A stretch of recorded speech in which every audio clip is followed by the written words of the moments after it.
question I'm asked a lot is, how long did it take to write the book? So I would say over the course of about 10 months. So I would set the alarm for 4:30 every day, and then I would work until about 6 to 6:30. And then on weekends, I would usually go about 3 hours.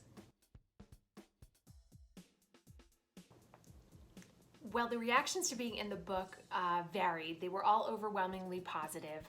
I think Jim's gastroenterologist was bemused. Friends were very curious about flipping to their part, so when I gave them a copy of the book, I would usually put a little post-it there going like, here's your big scene. And the best reaction was Jim's transplant coordinator gave her the book. She was very like, oh, this looks interesting. I have good reading this weekend. And then she went and had a little boohoo about it. And I only learned because another nurse shared that with me. So having her have that positive and overwhelming reaction just meant the world. The most frequently asked question I get is, how is Jim? So he's doing very well. He also takes very good care of himself. So, nutritionally, he eats well, he exercises. Although tonight he's in the other room right now eating a bagel for dinner while I'm recording this. But generally, he's a pretty good eater.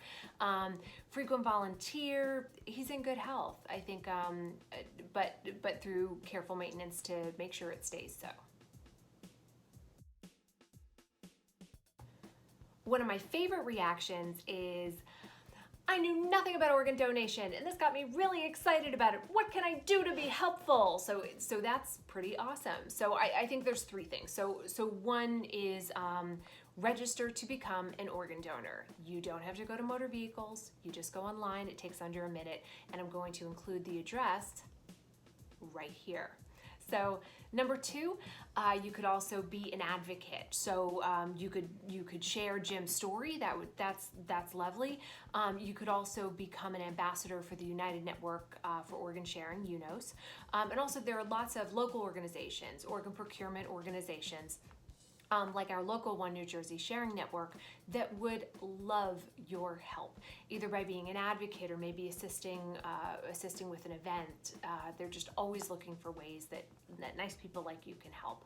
And then the third thing that you could do is, this one's a little bit selfish, is that if you enjoyed the book, I would really appreciate if you left it a review, because you know how algorithms are these days. So the more positively it is received and when people share those reviews, the easier it is for people to find who need its message.